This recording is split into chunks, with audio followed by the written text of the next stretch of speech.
one of John's legs. He tried to grip and pull up, while John pushed from his end. After several futile attempts, they were both feeling exhausted and frustrated. Josh could see that this was very serious, and they would need professional help to get him out. They agreed that Josh should go get help, and John should try, as much as possible, to stay calm and relaxed. While Josh went for help, one of the other family friends went into the area to speak to John and let him know that he wasn't alone. For several hours, John just remained trapped upside down, focused mostly on the chore of breathing. The fissure squeezed his chest, where only shallow breaths were possible. All of his efforts to move up had actually settled him deeper into the crack. As time went on, gravity continued to pull him against the rough walls of the tunnel, tightening its grip on his exhausted body. Once help had arrived, the first cave rescuer, Susie Matola, made her way to where John was stuck. It was now 12:30 in the morning, and John had been upside down for 3 hours. Susie was just 5 feet 3 inches tall, so working her way through the corkscrew area was much easier for her. Ropes had been tied to her ankles as a precaution in case she got stuck as well. She checked on how John was doing and let him know that they'd be getting him out. He must have had a small wave of relief, thinking that professional help had arrived, and he would soon be free of this trap. Susie tied webbing straps around his legs and then fed it back to the pit where the tunnel started. Several attempts were made to pull on the ropes to leverage John back up and out of the fissure. There was just too much friction on the ropes to make any effective release on John.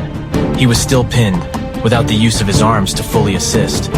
After attempting a few things and considering many aggressive options, the decision was made to enlist a pulley system in order to help lift John up and out. A pulley had been successfully used when Brock Clark was stuck 5 years before. Even though they had a plan of how to help, this was not an easy location to work in. Each piece of equipment would need to be brought in from the entrance, which took nearly an hour to reach the other side of Corkscrew. The tunnel was extremely tight, and only smaller power tools could be carried in and out. Only one person could be in there to assist at a time, and they would need to be small or wiry to effectively move through the passage. It was just not an ideal situation. Each pulley took an extraordinary amount of time to install. During this time, cavers were trying to talk with John, console him and share stories to keep him calm and talking. He was a devout Mormon, and spent time praying and singing to seek solace in this unreal situation. John had spent the night upside down, and was showing signs of the physical limitations of the body to withstand this position.